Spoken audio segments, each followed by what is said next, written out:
নিজের থেকে ৫ বছরের ছোট কোনো ছেলের থেকে প্রেম প্রপোজাল পেয়ে তবদা খেয়ে দাঁড়িয়ে রইল প্রিয়তা। তার এখন ঠিক কী ধরনের রিয়াকশন দেওয়া উচিত তা সে খুঁজে পেল না। তীক্ষ্ণ চোখে সে সামনে দাঁড়িয়ে থাকা ছেলেটিকে পর্যবেক্ষণ করল। পরনে 3/4 প্যান্ট, সাথে ঢোলাঢালা টি শার্ট, চুলগুলো এলোমেলো হয়ে আছে, ফর্সা মুখটা ফুলে আছে, চোখ দুটো টকটকে লাল। হয়তো ঘুম থেকে উঠে চলে এসেছে। এখন কেবল সকাল 7টা, আশেপাশে তেমন একটা লোকজন চোখে পড়ছে না। প্রিয়তা একটি প্রাইমারি স্কুলের টিচার। স্কুল শুরু হবে ঠিক 9টায়। বাড়ি থেকে স্কুল অনেকটা দূরে হওয়ায় তাকে হাতে সময় নিয়ে বের হতে হয়। আপনার দেরি হচ্ছে। ছেলেটার কণ্ঠে প্রিয়তা নড়েচড়ে উঠল। হাত ঘড়িতে সময় দেখতেই তার চোখ কপালে। এই ছেলেটা অলরেডি 8 ঘন্টা সময় খেয়ে নিয়েছে। আর এক মুহূর্ত অপেক্ষা না করে প্রিয়তার সামনের দিকে পা বাড়ালো। উত্তরটা? প্রিয়তার পা জোড়া থেমে গেল। অতিরিক্ত রাগে তার মুখ লালবর্ণ ধারণ করেছে, যেন সে এই মুহূর্তে ছেলেটিকে পিষে ফেলতে চাইছে। এমনভাবেই সে পিছন ফিরে তাকালো। ছেলেটি নির্লিপ্তভাবে তার দিকে তাকিয়ে আছে, যা প্রিয়তাকে আরও রাগিয়ে দিল। তুমি সিক, তোমার উচিত ভালো কোনো মানসিক ডাক্তার দেখানো, ইডিয়েট। আর কোনো কথা না বলেই সেখান থেকে গটগট করে হেঁটে চলে গেল প্রিয়তা। আজ পুরো দিনটা তার খারাপ কাটবে। প্রিয়তা চলে গেলেও ছেলেটা সে একই জায়গায় দাঁড়িয়ে রইল, ঠিক যত সময় প্রিয়তাকে যেতে দেখা যায়। প্রিয়তার চোখের আড়াল হতে সে বাড়ির পথে পা বাড়ালো। আরেকটু ঘুমিয়ে নেওয়া দরকার। প্রিয়তা তার মামা মামির সাথেই থাকে। খুব ছোট থাকতে মাকে হারিয়েছে। মা মারা যাওয়ার পর বাবাও কেমন পর হয়ে গেল। 40 দিন না হতেই নতুন বিয়ে করে আনলো। ছোট্ট প্রিয়তা যখন মায়ের জন্য কান্নাকাটি করছিল, তখন তার বাবা তার সদ্য বিবাহিত বউকে দেখিয়ে বলেছিল সে প্রিয়তার জন্য নতুন মা কিনে এনেছে। পুরনো মা পচা, এই মা তাকে অনেক ভালোবাসবে। কিন্তু তার বাবার বলা প্রত্যেকটা কথাই ছিল মিথ্যা। তার এই মা কখনোই তাকে ভালোবাসেনি। 6 বছর বয়সী ছোট্ট প্রিয়তাকে কোনো কারণ ছাড়াই খুব মারধর করত। প্রিয়তার নানু প্রিয়তাকে তার কাছে নিয়ে এলো। এরপর তার দিনগুলো ভালোই যাচ্ছিল।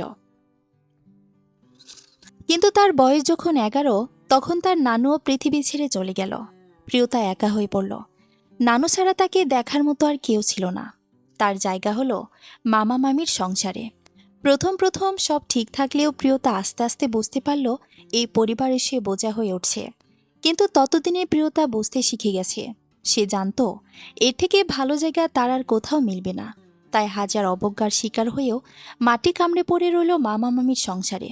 আর কোথায় বা যাবে সে? কাজ শেষ করে বের হতে প্রিয়তার দেখা হলো নিখিলের সাথে। পাশের উচ্চ বিদ্যালয়ের ইংরেজি শিক্ষক নিখিল। নিখিলের সাথে প্রিয়তার পরিচয় খুব বেশি দিনের না। এক ট্রেনিং সেন্টারে তাদের পরিচয় হয়। এরপর থেকে দেখা হলেই নিখিল খুব নম্রভাবে তার সাথে আলাপ করে। যদিও প্রিয়তা সবসময় নিখিলকে এড়িয়ে যেতে চায়, কিন্তু লোকটা একটু বেশিই কথা বলে।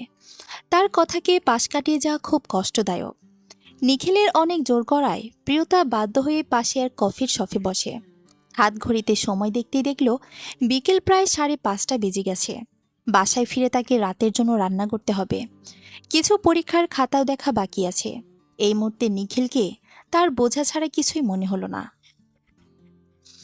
প্রিয়তা ঠিক করে নিল এটাই শেষ। এরপর নিখিল কথা বলতে আসলে সে মুখের ওপর বলে দিবে, দেখুন, আপনি আমার সাথে এভাবে সেদে আলাপ করতে আসবেন না। আমার আপনার সঙ্গ একদমই পছন্দ নয়। আপনি যদি পরবর্তীতে আমাকে ইগনোর করে চলেন, তাহলে খুবই আনন্দিত হইব। মিস, কফি ঠান্ডা হয়ে যাচ্ছে তো। হঠাৎ কথাটা শুনে সম্বিত ফিরে প্রিয়তার। প্রিয়তা একটু লজ্জা পায়। কারোর সম্মুখে এভাবে অন্যমনস্ক হওয়া ভীষণ লজ্জাজনক। প্রিয়তার সনলজ্জ ভঙ্গিতে বলল, সরি, একটু অন্যমনস্ক হয়ে গিয়েছিলাম। নিখিল কিছু না বলে মাথা নাড়িয়ে অল্প হাসল। সে বেশ কিছুক্ষণ ধরে প্রিয়তাকে কিছু একটা বলার চেষ্টা করছিল। সুযোগ পেতেই সে বলল, মিস, যদি সময় হয় সানডে একটু বের হওয়ার টাইম হবে। প্রিয়তার চোখ তুলে তাকাতেই নিখিল আমতামতা করে বলল, আসলে আমার বোন ফ্রান্স থেকে ফিরছে।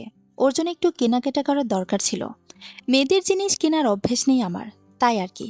আপনার আপত্তি থাকলে ইটস ওকে। প্রিয়তা চেয়েও না করতে পারল না, আমি পরে জানাবো। প্রিয়তার কথায় নিখিল দম ছেড়ে হাসল। এক মুহূর্ত সে ভেবেছিল প্রিয়তা হয়তো না করে দিবে। এই রমণীর মুখে না শোনাটা তার জন্য খুবই বেদনাদায়ক। প্রিয়তা যখন ফিরল তখন সন্ধ্যা 7টা। স্কুল শেষে টিউশনি করিয়ে একেবারে বাসায় আসে সে। বাসায় আসতে সে শুনতে পেল তার মামি সুজলা মামাতো বোনটার সাথে চিল্লাপাল্লা করছে, গায়েও হয়তো হাত তুলেছে। প্রিয়তা হাতের ব্যাগটা সোফায় রেখে দৌড়ে গেল রুমে। তুলি মেঝেতে বসে কাঁদছে, মামির হাতে লাঠি। প্রিয়তা দৌড়ে যেয়ে তুলিকে আগলে ধরল। কিছু হয়েছে মামি? অমনি সুজলা খেকিয়ে উঠল। কিছু হওয়ার বাদ আছে? কালে ধরেছে আমার সংসার, খাইয়ে দেয় ঘরে কাল পুষছি কিনা। কাল আমার সব শেষ করে দিল, আমার ছেলেমেয়েগুলোর মাথাও খেয়েছে কালে। সুজলা প্রিয়তাকে উদ্দেশ্য করে আরও কিছু কথা বলতে বলতে রুম থেকে বের হয়ে গেল।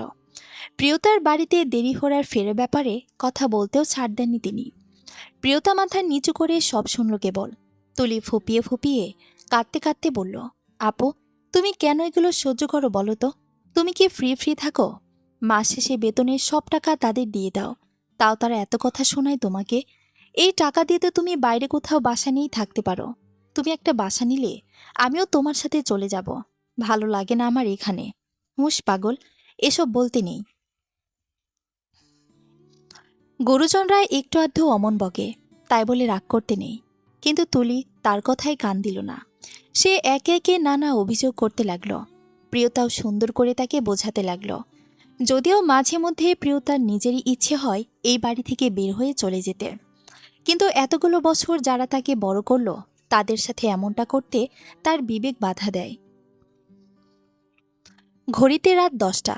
প্লেটে খাবার নিয়ে ছেলের জন্য বসে আছেন শাকিলা। এ বাড়িতে 9টার মধ্যে রাতের খাবার খাওয়ার নিয়ম। তরিকুল সাহেবও এ ব্যাপারে ভীষণ কঠোর, কিন্তু তার কথা সকলে মান্য করলেও তার একমাত্র ছেলেই তার কথার অমান্য করে। বাড়ির খুব কঠোর নিয়মের মাঝেও ছেলেটা কিভাবে এত বেপরোয়া হলো সেটা সে খুঁজে পায় না।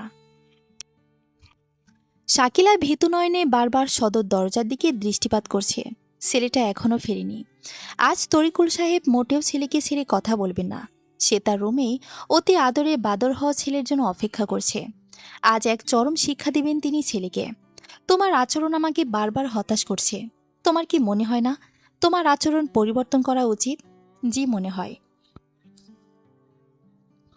ছেলের এমন সহজ স্বীকারোক্তি হজম হতে চাইল না তরিকুল সাহেবের। অমন স্বীকারোক্তি পরে কেমন কথা বলা উচিত সেটাই ভাবছেন তিনি। আজ তিনি খুব পাকাপোক্তভাবে প্রস্তুত হয়ে এসেছিলেন ছেলেকে কিছুটা ধমকি ধামকি দেওয়ার জন্য। কিন্তু তার ছেলে খুব সুন্দরভাবে তার সাজানো গোছানো আওয়াজে ঠান্ডা পানি ঢেলে দিয়েছে। ছেলের চতুরতা তাকে বরাবরের মতোই হতাশ করল। পৃথিবীর সকল বাবা যেখানে একজন চতুর সন্তানের আশা করে, সেখানে তরিকুল সাহেব ভাবেন এ থেকে একটা গর্ধবকে মানুষ করা তার জন্য সহজ ছিল। অন্তত সে তার কথা মান্য করে চলত। এই ছেলেকে নিয়ে চিন্তা করতে করতেই তার কিলো চুলে পাক ধরেছে। হতাশ চিত্তে তরিকুল সাহেব বসা থেকে উঠে দাঁড়ালেন। নিজের কামরার দিকে যেতে যেতে ছেলেকে উদ্দেশ্য করে বললেন, ভেবো না তুমি আমাকে পরাজিত করতে পেরেছ। এবার তোমার ভাগ্য তোমায় সাহায্য করেছে। পরবর্তীতে তোমার বাঁচার সব রাস্তা আমি বন্ধ করে দিব। তরিকুল সাহেব যেতে শাকিলা দম ছেড়ে বাঁচল। আজ কোনো যুদ্ধ না বেঁধে যায় এমনটাই ভেবে তিনি মাথার ঘাম পায়ে ফেলছিলেন। ছেলের গালে ভাত তুলে দিতে দিতে শাসনের স্বরে তিনি বললেন, কতবার তোমাকে এমন করতে না করেছি? তোমাদের বাবা ছেলের যন্ত্রণায় আমি শেষ হয়ে যাচ্ছি। দ্বিতীয়বার আর আমি তোমায় ক্ষমা করব না বলে দিলাম। মায়ের বাধ্য ছেলের মতো আয়াজ মাথা নাড়িয়ে খাওয়ায় মনোযোগ দিল। শাকিলাও আর কিছু বলতে পারল না। ছেলেটার সুন্দর মুখটার দিকে তাকালে সে আর রাগ করে থাকতে পারে না। এমন চোখ ধাঁধানো সৌন্দর্য ছেলেটা তার বাবার কাছ থেকে পেয়েছে। তরিকুল সাহেব ইয়াং টাইমে এমন সুদর্শন ছিলেন। শাকিলার এখনও মনে আছে যেদিন তরিকুল সাহেব তাকে দেখতে গিয়েছিল সেদিনের কথা। এত মুরব্বীদের সামনেও শাকিলা লজ্জার কথা বলে হা করে তাকিয়েছিল। পরে এ নিয়ে কত লজ্জায় না তাকে পেতে হয়েছে। খাওয়া শেষে রুমে এসে লম্বা করে বিছানায় শুয়ে পড়ল আয়াজ। পুরো শরীর ব্যথায় টনটন করছে। আজ কলেজ মাঠে ফুটবল খেলা ছিল। বিপক্ষ দল তাদের প্রতিদ্বন্দ্বী হওয়ার দ্বারা তারা ইচ্ছাকৃতভাবে আয়াজকে আঘাত করেছে। তবে আয়াজের বিপরীত কোনো আঘাত তাদের দেয়নি, কারণ তার দেওয়া আঘাত তো এত অল্প হতে পারে না। তার দেওয়া আঘাত ওদের কলিজা পর্যন্ত দাগ বসিয়ে দিবে। আয়াজ শুয়ে থেকে ফোন স্ক্রল করতে লাগলো। প্রিয়তার অ্যাকাউন্টে যেতেই দেখল প্রিয়তা 2 ঘন্টা পূর্বে একটি পোস্ট করেছে। যেখানে তার পরনে আকাশি রঙের জামদানি শাড়ি, যেটা আজ সকালে তার পরনে ছিল। ছবিটাতে ক্যান্ডিডটা দেখে বোঝা ফেলার মতো। প্রিয়তা কোনো ভাবনায় বিভোর এমন সময় ছবিটা ক্লিক করা হয়েছে। ক্যামেরাম্যান যে তার দক্ষ হাতে ছবিটা ক্লিক করেছে সেটা একদম ক্লিয়ার। আয়াজের এটাও বুঝতে বাকি রইল না যে ক্যামেরাম্যানটা কোনো এক পুরুষ, কেননা প্রিয়তার সামনে থাকা কফির মগে কোনো পুরুষালী অবয়বের প্রতিবিম্ব লক্ষ্য করা যাচ্ছে। আয়াজের চোল শক্ত হয়ে এলো, দাঁতে দাঁত চেপে হিসিয়ে বলল, অন্য পুরুষের সাথে সময় কাটানোর খুব বড় মূল্য দিতে হবে আপনাকে প্রিয়। এই ব্যাপারে আমি কখনোই বিন্দু পরিমাণ নরম হব না। যতটা খুশি উড়ে নেন আর অপেক্ষার প্রহর গুনতে থাকেন। আপনার পাখা ছাটার আয়োজন আমি খুব শীঘ্রই করছি। প্রিয়তার সবাইকে খাবার দিয়ে না খেয়ে রুমে চলে গেল, কিন্তু এই নিয়ে কারো কোনো মাথা ব্যথা নেই। সবাই যে যার মতো করে খেতে লাগলো। কাজের মেয়ে রত্না প্লেটে করে খাবার নিয়ে এলো প্রিয়তার জন্য। প্রিয়তা তখন তার ছোট্ট রুমের জানালা ঘেঁষিয়ে রাখা টেবিলের ডায়েরির পাতা উল্টাচ্ছিল। রত্না দরজাল নক করতেই প্রিয়তা তাকে ভেতরে আসতে বলল, আপা, আপনি বুঝলেন কেমনি আমি আসছি? প্রিয়তা মুচকি এসে বলল, এই অসময়ে তুই ছাড়া আর কেউ আসে না আমার রুমে।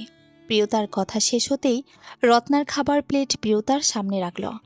আমি না হয় কামের মাইয়া, তাই কেউ আমার দিকে খেয়াল দেয় না, কিন্তু আপনি তো তাগর পরিবারের লোক, আপনার সাথে এমন করে কেন? আপনার মতো শিক্ষিত হইলে আমি কবে এই বাড়ি সাইরা চলে যাইতাম। আপনার মামির মতো দাজ্জাল মহিলা আর একটাও আমি দেখি নাই। তওবা তওবা। প্রিয়তা রত্নাকে চোখ গরম করে দিল। রত্না মুখ বাঁকিয়ে মেঝেতে বসে পড়ল। কিছু একটা মনে পড়তেই বলল, আপা, একটা কথা বলবার ভাবছিলাম। কি ভাবার গিয়াছে এত? বলে ফেল। আপনার রুমে পাটি বিছায় ঘুমাতে যাচ্ছিলাম। ওই রান্নাঘরের পাশে থাকতে কেমন যেন লাগে, মনে হয় কেড়ে যেন হাটে বাড়ির মধ্যে। আপনার রুমে খালি রাইতে রাইতে ঘুমাইতাম। আচ্ছা, সত্যি আপা? আপার একটা কথা বলো। আপনার যে লাল রঙের একটা জামা আছে না, ওই যে লাল লাল ফুল, ওরকম একটা জামা আমারে কিনা দিবেন? আমার বড় আপার বিয়ার সামনের মাসে। আব্বাই সকালে কল করে বলছে ছেলের অবস্থা ভালোই, অটো চালায়, আপার লগে নাকি মানাইব। আচ্ছা দিব। রত্না খুশি হলো। প্রিয়তাকে ওর ভালো লাগার অন্যতম কারণ হলো প্রিয়তা ওর সকল আবদার পূরণ করে। রত্নাকে খুশি হতে দেখে প্রিয়তাও ভালো লাগলো। মেয়েটা মাত্র 11 বছর বয়সে এ বাড়িতে এসেছে, এখন বয়স 15। এই 4 বছরে মেয়েটা একটিও পাল্টায়নি। প্রিয়তা যখন এসব ভাবছিল তখনই প্রিয়তাকে চমকে দিয়ে রত্না বলল, আপা, আপনি বিয়ে করবেন না? আপনি তো আমার বড় আপার থেকেও বড়। আব্বাই বলছে এরপর ভালো পোলা পাইলে আমারও বিয়ে দিয়ে দিবে, আর আপনি এখনো বিয়ে করতে পারলেন না। প্রিয়তা রত্নাকে ধমক দিয়ে ঘুমাতে বলল। মেয়েটা আজকাল খুব বড় বড় কথা বলে, কবে না এমন কিছু বলে বসে যা প্রিয়তার সম্মানকে ডুবিয়ে দেয়।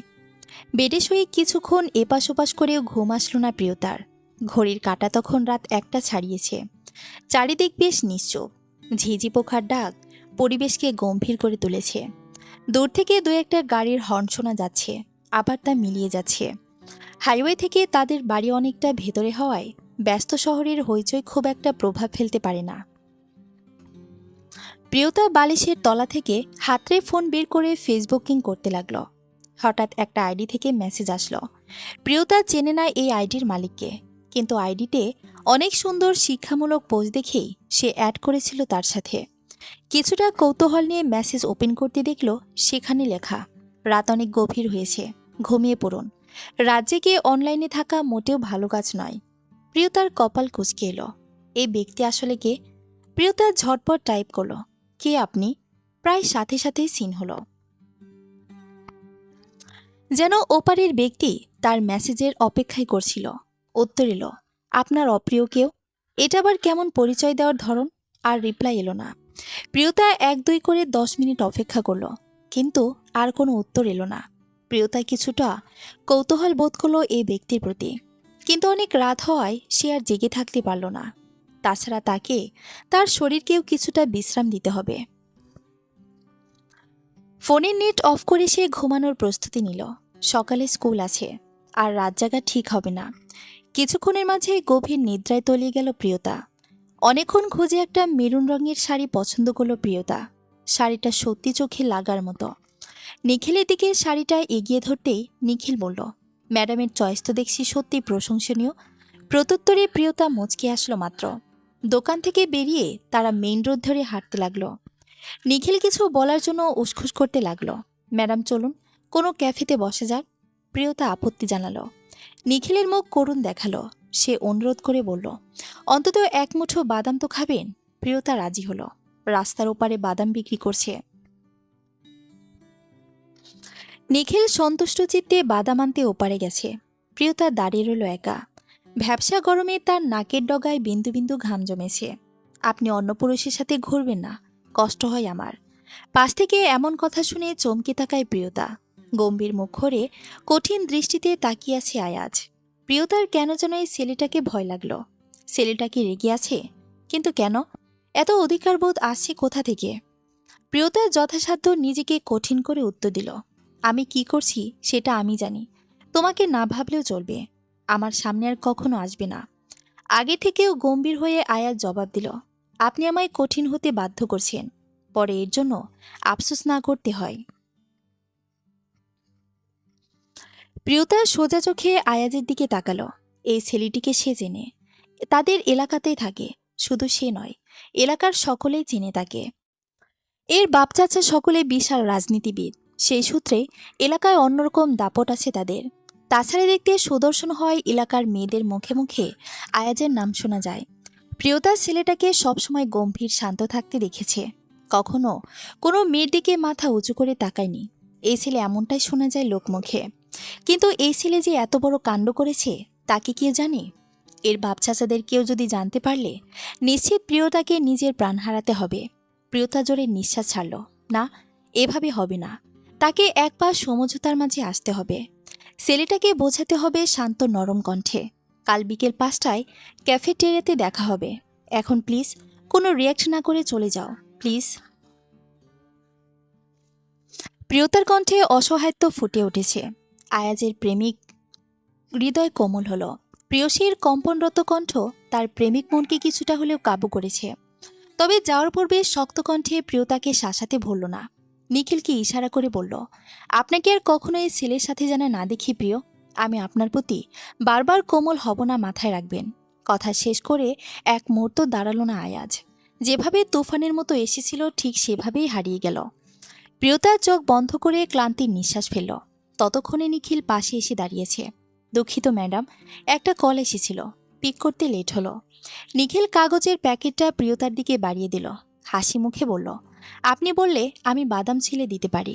আপনার কষ্টটা কিঞ্চিত কমবে না হয়? ইটস ওকে, আমি ছিলে নিচ্ছি। চলুন ওদিকটায় হাঁটি। প্রিয়তা দেখল প্রায় সন্ধ্যা হতে চলেছে। বাড়ি ফেরার সময় হয়েছে। তাই সে নিখিলকে বিনয়ের সাথে বিদায় জানালো, নিজের ব্যস্ততা দেখিয়ে। একটা রিক্সা ডেকে তাতে চড়ে বসতেই নিখিল হাত নাড়িয়ে বিদায় জানালো। স্বভাবসুলভ প্রিয়তা অল্প হাসল। প্রিয়তা চলে যেতেই নিখিল তার হাতে থাকা শপিং ব্যাগটার দিকে তাকালো। শাড়িটা মূলত সে প্রিয়তার জন্যই কিনেছিল। শাড়িটা দিয়ে সে প্রিয়তাকে বিয়ের প্রপোজাল দিতে চেয়েছিল। কিন্তু হাই, সে আজও সাহস করে উঠতে পারে না। এই মেয়েটার সামনে দাঁড়ালে কেন যেন এদিক সেদিক বেদিক হয়ে যায়। নিখিলের নিজের অবস্থা দেখে হাসি পেল। তার বন্ধু মহলে একথা একবার ছড়িয়ে পড়লে তাকে বলির শিকার হতে হবে। হাসিতে ফেটে পড়বে বন্ধুমহল। বোঝার চেষ্টা কর প্লিজ, আমি তোমার বড় বোনের মতো। 1 নয় 2 নয় 5 বছরের সিনিয়র আমি তোমার। Age doesn't matter. Are you mad? বুঝতে পারছো না নাকি? বুঝতে চাইছো না? ক্ষমতার জোরে যা চাও তাই হাসিল করতে চাও। কোনো পণ্য আমি তোমার কাছে যা পাওয়ার জন্য জেদ করছো? আপনাকে ভালোবাসি আমি। প্রিয়তা রাগে কাঁপতে লাগলো। এই মুহূর্তে ছেলেটাকে দুটো থাপ্পড় দিয়ে বলতে ইচ্ছে হচ্ছে, এসব বন্ধ করে পড়াশোনায় মন দে। আর নয়তো কয়েকটা জঘন্য গালি যা সে মামির কাছ থেকে শিখেছে। ভালোবাসার জন্য দেশে মেয়ের অভাব পড়েছে, আমিই কেন? প্রিয়তা সময় নিয়ে নিজেকে সামলালো। তীক্ষ্ণ চোখে আয়াজের দিকে তাকালো। আয়াজের মুখটা ভীষণ করুণ দেখালো। চোখ দুটো ইতিমধ্যে লাল হয়ে গেছে। অন্যদিনের মতো আজ চোখে মুখে কঠোরতা নেই। আয়াজের কোমল মুখটা দেখে প্রিয়তার খারাপ লাগলো। ছেলেটা কি কষ্ট পাচ্ছে? কিন্তু তার যে কিছু করার নেই। সমাজে সম্পর্ক সহজভাবে মেনে নেবে না। আঙ্গুল তুললে সেটা তার দিকেই আসবে। প্রিয়তা শান্ত কণ্ঠে বলল, আমি আপনার পরিবারের সাথে এ ব্যাপারে কন্ট্যাক্ট করতে চাই। আমি চাই তারা যেন আপনার এই পাগলামি বন্ধ করো। আমি চাই না এই সামান্য ব্যাপার আমাদের কারোর ওপর প্রভাব ফেলো। আপনার পরিবারকে জানানো জরুরি। আমি সত্যি পারছি না। আপনি ভীষণ পাষাণ হৃদয়ের প্রিয়, একটু কি কোমল হওয়া যায় না? প্রিয়তা এ কথার কোনো উত্তর দিল না, আর না দ্বিতীয়বার আয়াজের দিকে ফিরে তাকালো। ব্যস্ত পায়ে বের হয়ে গেল ক্যাফে থেকে।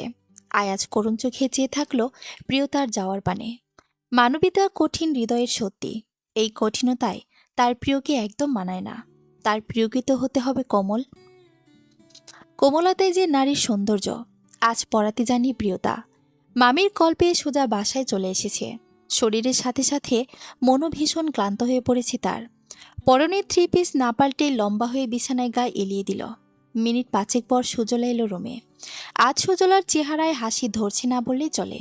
লাল রঙের একটা শাড়ি হাতে নিয়ে হাসি মুখে সুজলা বলল, প্রিয়তা, তোকে শাড়িটাই খুব মানাবে, যা তো পরে আয়, আমি নিজ হাতে তোকে সাজিয়ে দেব। প্রিয়তা অবাক চোখে মামির দিকে তাকালো। এমন সুন্দর কথার মানুষ তার মামি কখনোই না। নিশ্চয়ই এর পেছনে বড় কোনো রহস্য আছে। আমার শরীর ভালো নেই মামি, এখন ইচ্ছা হচ্ছে না, অন্য কোনো সময় না হয় পড়ব। সুজলার হাসি হাসি মুখ কঠিন হলো। শক্ত কণ্ঠে বলল, এখনই রেডি হয়ে নে, আমার বোন আসছে তোকে দেখতে। ওর বড় ছেলের জন্য তোকে পছন্দ করেছে। কিছুক্ষণের মধ্যে চলে আসবে সবাই। আপনি কি ওই নেশাখোর ছেলেটার কথা বলছেন? নেশা করে আর এমন কি? এখনকার বড়লোকের ছেলেরা এমন একটু আধটু নেশাই করে, আর কোনো কথা শুনতে চায় না। প্রিয়তার সহ্য করতে পারল না, চেঁচিয়ে উঠে বলল, আপনাদের কাছে কি আমি মানুষ না? আমার কি মন নেই? এতটাই অযোগ্য আমি যে অমন চালচলহীন একটা নেশাখোর ছেলেকে বিয়ে করতে হবে? সুজলা ক্ষিপ্ত হলো, ঠাস করে থাপ্পড় লাগালো প্রিয়তার গালে। মুহূর্তেই সুন্দর গালে 5 আঙ্গুলের ছাপ পড়ে গেল। সুজলা তখনও রাগে ফুঁসছে। তার ঘর থেকে তার উপর গলা চড়ানো সে মোটেই সহ্য করবে না। প্রিয়তা লজ্জা ঘৃণায় ডুকরে কেঁদে উঠল। দূর থেকে পর্দার আড়ালে দাঁড়িয়ে তুলি সবটা দেখল। প্রিয়তাকে কাঁদতে দেখে সেও চোখের জল নাকের জল এক করল। বাবা এলে আজ এর একটা বিচার করবেই। এসব আর সহ্য করা যায় না। এছাড়া আরও একজন আছে যে পারবে তার আপুকে সাহায্য করতে। সে কিছুতেই তার আপুকে অমন জঘন্য লোকটার সাথে বিয়ে করতে দিবে না, কখনোই না। জানালার গ্রিল ধরে দাঁড়িয়ে আছে প্রিয়তা। তার জীবনে কি হচ্ছে সে কিছু বুঝে উঠতে পারছে না। কেমন অগোছল নিয়মে এগিয়ে চলছে জীবন। এ জীবনের কোনো মানে হয়? হতাশ চোখে বাইরে দৃষ্টি ফেলল সে। পাশের বাড়ির ছাদে ছোট বাচ্চারা খেলছে। তুলিও আছে সেখানে। লাল ফ্রকে তুলিকে সুন্দর লাগছে। চুলগুলো বিনুনি করা, ভীষণ মিষ্টি লাগছে দেখতে। নানু মারা যাওয়ার পর পৃথিবীতে এই একমাত্র মানুষ যে তার কথা ভাবে, তাকে আপন মনে করে। বুকের ভেতর এক ধরনের সূক্ষ্ম ব্যথা অনুভব হলো। এই পৃথিবীতে সত্যি তার কেউ নেই। খাবার প্লেট সামনে নিয়ে বসে আছে প্রিয়তা। তার মন এখন অন্য কোথাও বিরাজ করছে। কিছুক্ষণ পূর্বে মামি এসে জানিয়েছে তাকে বিয়ে করতে হবে না। এটা শুনে প্রিয়তা খুশি হলেও চিন্তার কারণ মামির বলা দ্বিতীয় কথাটা। কেউ একজন মামিকে শাসিয়েছে প্রিয়তার বিয়ে না দিতে, এমনটাই বলেছে মামি। এখন কথা হচ্ছে এই কেউ একজনটা কে? আবার কোন বিপদের সম্মুখীন হতে হবে তাকে? সে যতই বিপদ থেকে দূরে যেতে চায় না কেন, বিপদ যেন তাকে ছাড়তেই চায় না, সব সময় আগে পিছনে লেগেই থাকে। লালপাড় বিশিষ্ট সাদা রঙের শাড়িতে প্রিয়তাকে অপসরীর মতো লাগছে। চুলগুলো খোপা করে ক্লিপ এঁটে নিল। কিছু একটা মনে করে চোখে অল্প কাজলও লাগালো। তেমন একটা সাজগোজ করা হয় না তার। জীবনে যেখানে কোনো রং নেই সেখানে শরীরে রং মেখে ঘোরার কোনো প্রশ্নই আসে না। আয়নায় আরও একবার নিজেকে দেখে নিয়ে ব্যাগ হাতে রুম থেকে বের হলো। বের হতেই মামার সাথে দেখা হলো। প্রিয়তার মামা জাহিদ বেশিরভাগ সময়ই শহরের বাইরে থাকেন। আজ ভোরেই ফিরেছেন তিনি। প্রিয়তাকে দেখে মুচকি এসে বলল, কেমন আছিস মা? চাকরি কেমন চলছে? বিনিময়ে প্রিয়তা শুকনো হাসল। ছোট করে জবাব দিল, ভালো। জাহিদ বলার মতো আর কিছু খুঁজে পেল না। সে জানে মেয়েটার সাথে কতটা অন্যায় অত্যাচার হয় এই বাড়িতে। কিন্তু সে নিরুপায়।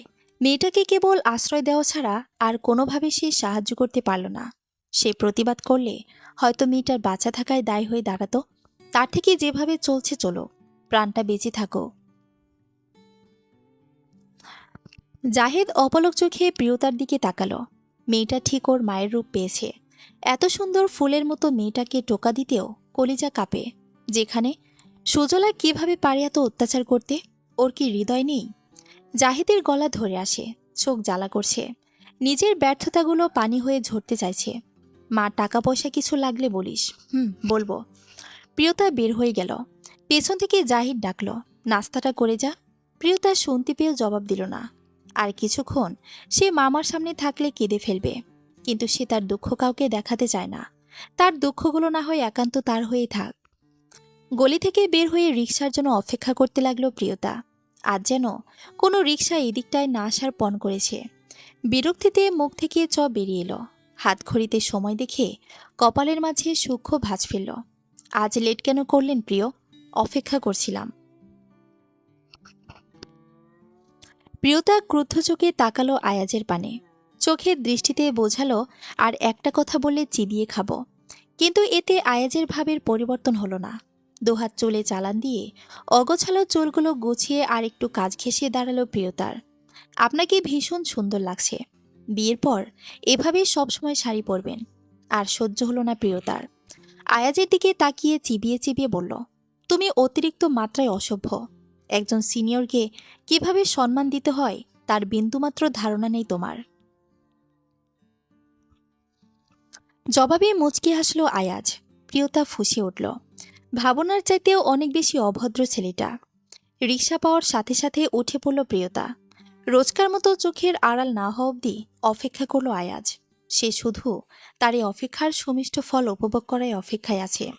তার এই অপেক্ষার অবসান হয়তো খুব শীঘ্রই ঘটতে চলেছে। প্রিয়তার চোখের আড়াল হতে বাড়ির পথে পা বাড়ালো সে।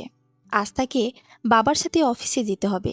তার গ্র্যাজুয়েশন কমপ্লিট করতে এখনও 2 বছর বাকি।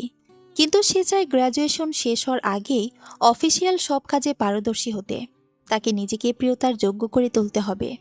প্রিয়তা পর্যন্ত পৌঁছাতে তাকে যা যা করতে হবে সে তার সবটা করতে রাজি।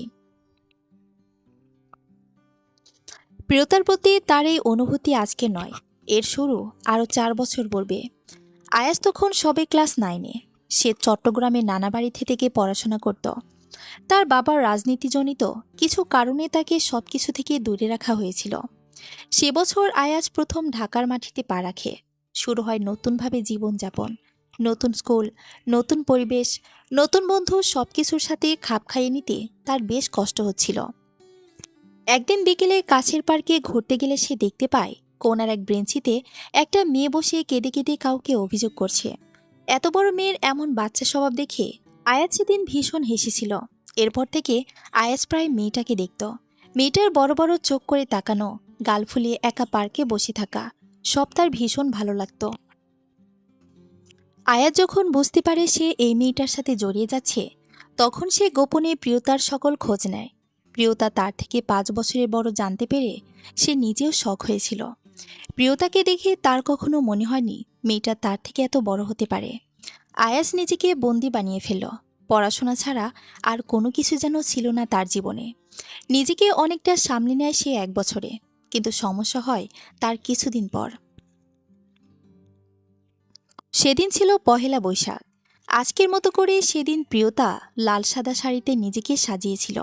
আয়াজ তার পরিচিত কিছু ফ্রেন্ডের সাথে রমনায় গিয়েছিল ঘুরতে। নিজেদের মধ্যে কিছু একটা আলোচনা চলছিল।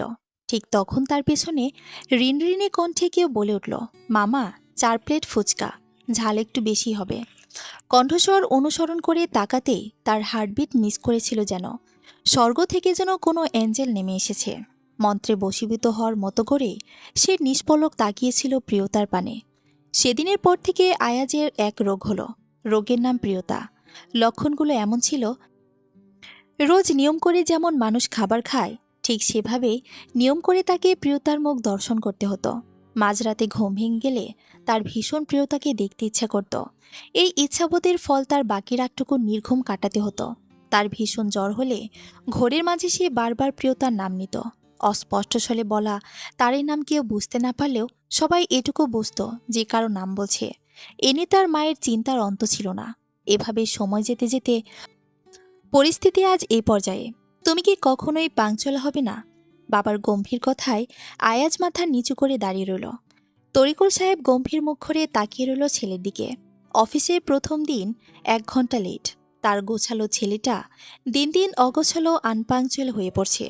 সে বাবা হয়ে ছেলের এই অধঃপতন কিভাবে সহ্য করবে? কি করা উচিত? আকাশ অন্ধকার হয়ে আছে। যখন তখন ঝুপ করে বৃষ্টি নেমে যাবে। বর্ষাকালের এই এক সমস্যা, সময় অসময় বৃষ্টি নামবে। এই দেখা যাবে আকাশের মুখ উজ্জ্বল করে সূর্য উঠেছে, আবার মুহূর্তেই নিজের রূপ বদলে ছেয়ে পড়বে আধারে। কুচকানো কপাল আরও কিছুটা কুচকে এলো আয়াজের। প্রকৃতির ওপর ভীষণ রকম বিরক্ত সে।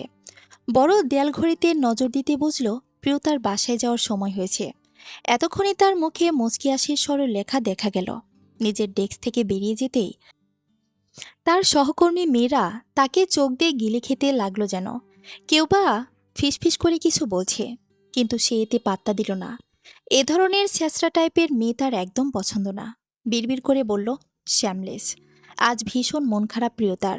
মন খারাপের দিনগুলো তার মায়ের কথা ভীষণ মনে পড়ে। আজও মনে পড়ছে। মায়ের চেহারাটাও তার স্পষ্ট মনে পড়ে না, কেমন ঘোলাটে স্মৃতি। প্রিয়তার চোখ ভিজে ভিজে উঠছে। আজ বাস আসতে লেট করছে। আকাশের অবস্থা ভালো না। দোকানপাথের অধিকাংশ শাটার টেনে দেওয়া হয়েছে। প্রিয়তা ঠিক করেছে সে আর লাল সাদা রঙের শাড়ি পরবে না। এই শাড়ি পরলে সেদিন ভীষণ রকম বৃষ্টি হয়। বৃষ্টি আর তার শাড়ির অদ্ভুত কোনো এক কানেকশন আছে। ঝুম করে বৃষ্টি নেমেছে। এখন বিকেল হলো দেখে মনে হচ্ছে সন্ধ্যা হয়ে গেছে। বৃষ্টি থেকে বাঁচতে প্রিয়তা যাত্রী ছাউনির নিচে দাঁড়ালো। এই লাইনের বাসটার কোনো ঠিক নেই। আজ না আসলেও পারে। বিরক্ত চোখে আশপাশে তাকালো প্রিয়তা। ফাঁকা কোনো ট্যাক্সি পেলেও চলে। ভাড়াটা যদিও একটু বেশি চাইবে, বাট ইটস ওকে। বৃষ্টির তেজ বাড়ছে। এখন কোনো ট্যাক্সি পাওয়া যাবে না। বৃষ্টির জলে কাক ভেজা হয়ে দাঁড়িয়ে আছে আয়াজ। চুল থেকে টুপটুপ করে পানি পড়ছে। সাদা রঙের শার্টটা ভিজে গায়ের সাথে লেগে আছে। প্রিয়তা আয়াজের দিকে কিছুটা এগিয়ে গেল। শান্ত গলায় শুধালো, এখানে কি করছো তুমি? আর এতটা ভিজলে কিভাবে? জবাবে গা দুলিয়ে হাসলো আয়াজ। ভেজা চুলগুলো ঝাঁকিয়ে পানি ছিটালো প্রিয়তার দিকে। ছিটা ছিটা পানি এসে পড়ল প্রিয়তার মুখমণ্ডলে। গরম চোখে আয়াজের দিকে তাকাতে সে আবারও হাসল। প্রিয়তা বিরক্ত হয়ে চোখ সরিয়ে নিল। আপনার কি আমাকে নিয়ে চিন্তা হচ্ছে প্রিয়? একদম না। তুমি মরে গেলেও তোমাকে নিয়ে চিন্তা করার মতো তুচ্ছ কাজ আমি করব না। প্রিয়তা ভেবেছিল তার এমন কঠিন বাক্য আয়াজকে আহত করবে, আত্মসম্মানে আঘাত করবে কথাটা। আয়াজ তখন প্রত্যুত্তরে বলবে, আপনি ভীষণ জাদ্রেল টাইপ মেয়ে। এমন মেয়েকে আমি কখনোই আমার মূল্যবান প্রেম সমর্পণ করব না। যতটা করেছি তা সহি সালামতে আমার কাছে ফিরিয়ে দেবেন। আল্লাহ হাফেজ। প্রিয়তা তখন ভীষণ দুঃখ পাওয়ার অভিনয় করে বলবে, কেবল এতটুকুতেই তোমার প্রেম ফুরিয়ে এলো? কিন্তু আয়াজ কোনো উত্তর দিবে না। তার গাম্ভীর্য বজায় রেখে বলবে, আমায় ট্রিক করার চেষ্টা করবেন না। আপনার ভোলা ভালা মুখ দেখে আমি আর ফাঁসছি না। প্রিয়তার এত সব জল্পনা কল্পনাকে জলে ফেলে দিয়ে আয়াজ সুন্দর করে বলল, আমি জানি, আর এজন্য আমি মরতে চাই না। আমার তো এখনো আপনাকে ভালোবাসা বাকি, সংসার করা বাকি, বাচ্চার মুখে বাবা ডাক শোনা বাকি। এত অপূর্ণতা নিয়ে মরতে পারি বলেন? প্রিয়তা জবাব দিল না। তার এই ২৬ বছরের জীবনে সে অনেক প্রেমের প্রপোজাল পেয়েছে, কিন্তু তার কেউই 1 সপ্তাহের বেশি প্রিয়তার পেছনে ছুটতে পারেনি। এর অন্যতম কারণ প্রিয়তার কঠিনতা। কিন্তু এই ছেলে তেমন নয়। তার কঠিনতা আয়াজকে তার স্থান থেকে একচুল পরিমাণ নড়াতে পারেনি। প্রিয়তা হতাশ চোখে বাইরে তাকায়। বৃষ্টি এখনও তেজ নিয়ে ঝরছে। এর শেষ কখন বলা যাচ্ছে না। এদিকে সরে দাঁড়ান প্রিয়তা, ভিজে যাচ্ছেন। ছিটা ছিটা পানিতে প্রিয়তার শাড়ি অনেকটা ভিজে গিয়েছে, যা লক্ষ্য করেনি প্রিয়তা। আয়াজের গম্ভীর স্বরে উচ্চারণ করা তার নাম শুনে সে কেঁপে উঠল কিছুটা। দ্বিরুক্তি না করে বাধ্য মেয়ের মতো কিছুটা আয়াজের দিকে সরে দাঁড়ালো। এটাই হয়তো প্রথম আয়াজ তার পূর্ণ নাম ধরে ডেকেছে। রাত হয়েছে প্রিয়, চলুন আপনাকে পৌঁছে দিচ্ছি। প্রিয়তা কোনো কথা বলল না, জেদ নিয়ে দাঁড়িয়ে রইল একই জায়গায়। আয়াজ প্রিয়তার এই অবাধ্যতা দেখে চল শক্ত করে নিল। কঠিন গলায় বলল, আপনার এ ধরনের অবাধ্যতা আমি সহ্য করব ভাবলে ভুল ভাবছেন। প্রিয়তা কোনো রিয়াকশন ছাড়া ঠায় দাঁড়িয়ে রইল। মিনিট 10 একইভাবে দাঁড়িয়ে থাকার পর অবশেষে একটা ট্যাক্সি পেতে চড়া ভাড়ায় তাতে চেপে বসল প্রিয়তা। আয়াজ ঠুকনো গম্ভীর মুখ করে কেবল তাকিয়ে রইল। মেয়েটার অবাধ্যতা সীমা লঙ্ঘন করছে। অতি শীঘ্রই এর একটা ব্যবস্থা নেওয়া জরুরি। দরজায় কড়া নাড়তে সুজলা এসে দরজা খুলল। মামিকে দরজা খুলতে দেখে প্রিয়তা বুঝতে পেরেছে আজ বড় কিছু ঘটতে চলেছে, কিন্তু তার ভয় লাগলো না। এসবে সে এখন অভ্যস্ত। এত রাত পর্যন্ত কোথায় ছিলি? বৃষ্টিতে আটকা পড়েছিলাম। প্রিয়তার সহজ জবাব সুজলার পছন্দ হলো না। প্রিয়তার কোনো কিছুই তার পছন্দ হয় না। তার মতে তার সংসারের অশান্তির মূল কারণ প্রিয়তা। তিনি মনে প্রাণে বিশ্বাস করেন একদিন এই মেয়ের কারণেই তাদের পথে বসতে হবে। লোকে 2 টাকা দিলে দুমুঠো খেতে পারবে, নয়তো নেই। সুজলা চোখ বাঁকা করে তাকালো প্রিয়তার দিকে, মুখ ঝামটা মেরে বলল, আমার বাড়িতে থাকতে গেলে এসব নষ্টামি চলবে না। আমি কিছু বুঝি না তাই ভাবছ? বাপের রক্ত বইছে শরীরে, বাপের মতো নষ্ট হতে সময় লাগবে না। সব কথার মাঝে আমার বাপকে না টানলে কি নয় মামি? আহা, খুব গায়ে লাগছে দেখছি। প্রিয়তার জবাব দিল না। সে জানে মামি এখন তাকে রাগাতে চাইছে এসব বলে। সে কোনো উত্তর দিলেই মামার কাছে বিচার বসাবে। এরপরে সূত্র ধরে বিশাল ঝামেলা। কিন্তু সে কোনো ঝামেলা চায় না। রুমে ঢুকে ভেজা কাপড় বদলেই বিছানায় এলিয়ে দিল গা। সারাদিন পর নরম বিছানায় পিঠ লাগাতেই ঘুম এসে ধরা দিল চোখে। সকল হতাশা চিন্তা ভুলে ঘুমের দেশে গা ভাসিয়ে দিল সে। একটা লম্বা ঘুম দরকার। মাঝরাতের দিকে প্রচণ্ড ক্ষুধায় ঘুম ভেঙে যায় প্রিয়তার। এপাশ ওপাশ করেও কোনো লাভ হয় না। রান্নাঘরে ঢুকে কোথাও কোনো খাবার খুঁজে পেল না। অবশিষ্ট কোনো খাবার রাখা নেই। শেষে 1 কাপ চা আর 2টো বেকারি বিস্কুট খেয়ে শুয়ে পড়তে হলো। আপাতত এইটুকুতেই রাগটুকু চলবে। পরপর 2 দিন আয়াজের কোনো খোঁজ পাওয়া গেল না। প্রিয়তা বেশ অবাক হলো, সাথে কিছুটা চিন্তিত। আয়াজকে সে যতটুকু চেনে এভাবে হারিয়ে যাওয়ার পাত্র সে না। তাহলে একটা সূক্ষ্ম চিন্তার কপালের মাঝে ভাঁজ পড়ল। পরক্ষণেই চিন্তাগুলোকে উড়িয়ে দেওয়ার চেষ্টা করল। আয়াজ আসছে না, এতে তো তার স্বস্তি পাওয়ার কথা, চিন্তা নয়। রিকশা এসে বাস স্ট্যান্ডে থামতেই প্রিয়তা ভাড়া মিটিয়ে নেমে গেল। বাস এখনও আসেনি। প্রিয়তা ব্যস্ত নজরে আশেপাশে তাকালো। কপালে পড়ে থাকা ছোট চুলগুলো কানের ভাঁজে গজে দিয়ে সময় দেখল। মাথা থেকে আয়াজ নামটা সরছে না। ছেলেটা আশেপাশে থেকেও তাকে বিরক্ত করে না, থেকেও সেম। প্রিয়তা ফুঁস করে নিঃশ্বাস ছাড়ল। তার থেকে এত ছোট একটা ছেলেকে নিয়ে ভাবনা তাকে মানায় না। আয়াজ বাচ্চা ছেলে, পাগলামি করছে, কিন্তু সে তো বোঝে। প্রিয়তার মন খারাপ হয়ে এলো। ছোট ছোট করে বলল, তুমি কেন আমার আগে জন্ম নিলে না? আমি একটা আপন মানুষ পেতাম, ভরসার একটা হাত পেতাম। কিন্তু আমি যে বড্ড অভাগী। বাসের জানালা থেকে বাইরে তাকিয়ে ব্যস্ত শহর আর একের পর এক ফেলে যাওয়া বিশাল দালান দেখছিল খুব মনোযোগ দিয়ে প্রিয়তা। এই জিনিসটা তার খুব ভালো লাগে। মনে ভয় একে অপরের বিল্ডিংয়ের পেছনের দিকে ছুটছে। তখনই পাশ থেকে কাতর স্বরের আওয়াজ এলো, আপনি আমার খোঁজ নিলেন না কেন প্রিয়? আমি ভীষণ অসুস্থ, একবার ছুঁয়ে দেখুন। কথাটা বলে নিজের কপাল এগিয়ে আনলো আয়াজ। প্রিয়তা হকচকালো, চকিত দৃষ্টিতে আয়াজের পানে চাইল। আয়াজ কখন বাসে উঠে তার পাশের সিট দখল করে বসেছে তা তার খেয়াল নেই। আয়াজের মুখটা ভীষণ শুকনো লাগছে, চোখগুলো লাল হয়ে আছে, চুলগুলো অযত্নে এলোমেলো হয়ে পড়ে আছে, সুন্দর ওষ্ঠজোড়া নীলচে বর্ণ ধারণ করেছে। প্রিয়তা ব্যস্ত হাতে আয়াজের কপাল ছুঁয়ে দিল। শরীরের তাপ অনেক বেশি। প্রিয়তা প্রশ্ন ছুড়ল, অসুস্থতা নিয়ে এখানে কি করছো? বাসায় ফিরে যাও, আপনাকে দেখতে এসেছি। আয়াজের উত্তরে প্রিয়তা মুখ গম্ভীর করে নিল। শাসনের স্বরে বলল, তোমার পাগলামি মাত্রা অতিক্রম করছে আয়াজ। এর প্রসঙ্গে আয়াজের ভালো লাগলো না। সে নিভু গলায় বলল, এভাবে বসে থাকতে কষ্ট হচ্ছে? আপনার কাঁধে একটু মাথা রাখি। প্রিয়তার সাথে সাথে উত্তর দিল, একদম না। প্রিয়তার কথা শেষ হওয়ার আগেই আয়াজ তার মাথা এলিয়ে দিল প্রিয়তার কাঁধে। প্রিয়তা মানা করল না আর, থম মেরে বসে রইল। আয়াজ মুচকি হাসল, একরাশ ভালো লাগা নিয়ে চোখ বন্ধ করল। শুধালো, আপনার চোখে কি আমার সুদর্শরূপ স্ক্যান করতে পারেন না? আপনি কখনো মুগ্ধতা নিয়ে আমায় দেখেন না কেন প্রিয়? অফিসের প্রত্যেকটা মেয়ে আমার দিকে কেমন করে তাকায়। এই দেখুন, সামনে সিটে বসা মেয়ে দুটো বারবার মাথা ঘুরিয়ে আমায় দেখছে। আপনার খারাপ লাগছে না? আয়াজের কথা অনুসরণ করে সামনে তাকাতে দেখল সত্যি 2টো মেয়ে বারবার আয়াজের দিকে তাকাচ্ছে, মুচকি মুচকি হাসছে। প্রিয়তার গায়ে যেন আগুন ধরে উঠল। সে দাঁতে দাঁত চেপে হিসিয়ে বলল, এই মুহূর্তে তুমি বাস থেকে নেমে যাবে, নয়তো আমার থেকে খারাপ কেউ হবে না। আয়াজ মাথা উঁচু করে প্রিয়তার দিকে চাইল। প্রিয়তার লাল হয়ে যাওয়া নাকের ডগায় আঙ্গুল ছুঁয়ে বলল, কিন্তু আমি আরও কিছু সময় আপনার সাথে থাকতে চাই। প্রিয়তার রেগে যেয়ে কিছু বলতে নিতেই ঠোঁটে আঙ্গুল ছুঁয়ে তার কথা বন্ধ করে দিল আয়াজ। মুচকি এসে বলল, আপনি ভীষণ হিংসুটে প্রিয়। তারা আমায় আপনার থেকে নিতে পারবে না, কেবল দূর থেকে দেখতে পাবে। এতটুকু আপনি মনে নিচ্ছেন না। Very bad. অকপটে বলা এমন সত্য কথা হজম করা কঠিন হলো প্রিয়তার কাছে।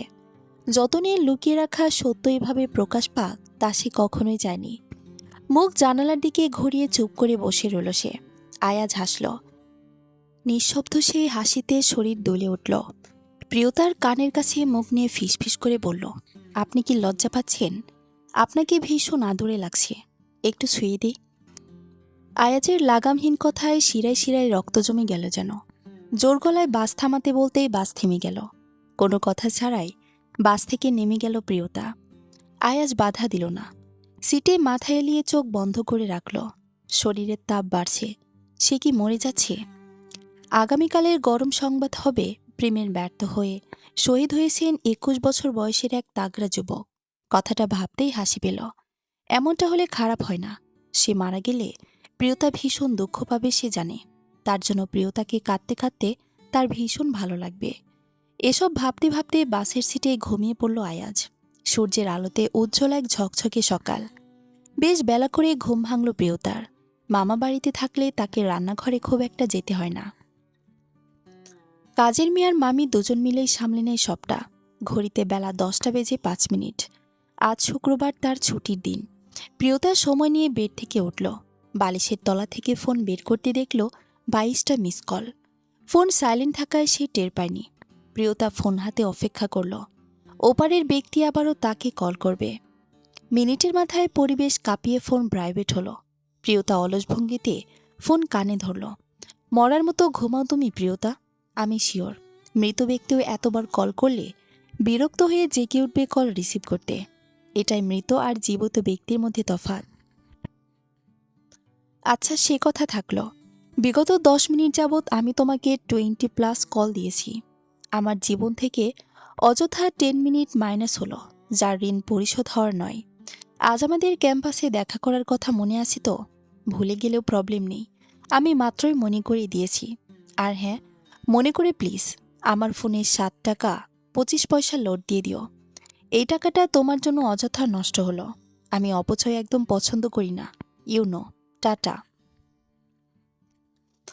টুটটুট করে ফোন কেটে গেল। এত কিছুর মাঝে প্রিয়তা একটা কথা বলার সুযোগ মাত্র পেল না। এই মাত্র যে ফোনে কথা বলল এইটা টিয়া। টিয়ার মতোই প্রচুর কথা বলে মেয়েটা।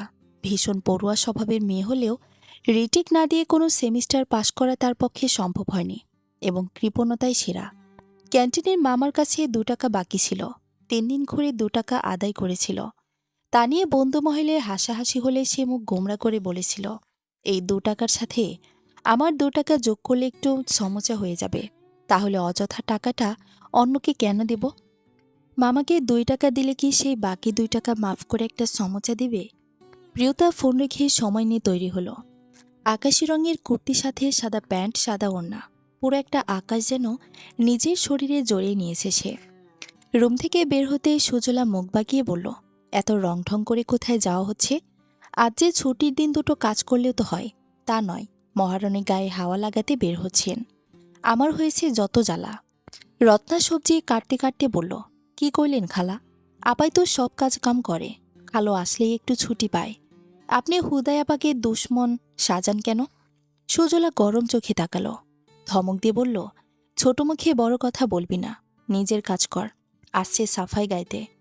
প্রিয়তা মুচকি এসে ব্যাগ কাঁধে নিয়ে বেরিয়ে এলো।